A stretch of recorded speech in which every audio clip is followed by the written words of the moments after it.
Erica Natividad at Beach Blast in North York. Today's weather doesn't exactly scream beach volleyball, but that's why facilities like this exist, so members of the public can play and train during the winter months. But unfortunately, Beach Blast will be closing its doors for good at the end of the month. This building was purchased and the lease legally terminated. The owners say that the rent was just too high.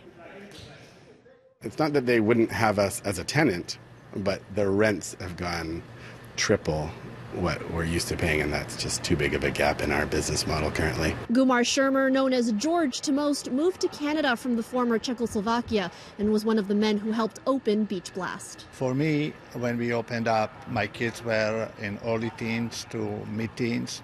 They grew up here. Now they're full-grown adults doing their own things, and they are crying like little babies that this place is shutting down. That is the most painful for me, because they don't really understand why a successful business model like this has to shut down. Here comes another one. That's good. That's really good. The 30,000 square foot facility first opened in 1997. Beginning in 2001, before the National Beach Volleyball Training Center was built in Downsview, Beach Blast served as Volleyball Canada's main facility, where hopefuls would spike, block, and bump their way to Olympic-level competition. Swing like an elephant. One. Perfect. Future Olympians, beach volleyball athletes, whenever you needed a place to train, you'd phone up George from Beach Blast, and he would find a way to find a spot for you, even if it meant opening early. I remember when we used to train 6 a.m., he'd be there warming up the place, getting the place ready for us. It's definitely unfortunate. It's pretty sad, to be honest, just because of the legacy it had, people, the community it brought together, what it did for volleyball in Canada, and how long it's been there. It's kind of like something you almost took for granted because it's been there for so long, so it's hard to imagine the city without Beach Blast. Gluskin says upwards of 700 people play here as part of leagues once a week.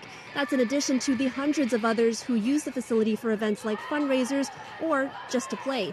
Aside from the National Training Center and Beach Blast, North Beach in Scarborough is the only other indoor beach ball facility in Toronto. Where are these folks going to go now? There are 11 courts that exist in the GTA, have been around for a while, and they're busy. They're already at capacity or close to it. I feel bad for the future of beach volleyball because there is no new facility opening up anywhere in this country because of the cost of the land. Now, the owners have been actively looking for another place where they could potentially open up once again, but there's no guarantee where or even if that will happen.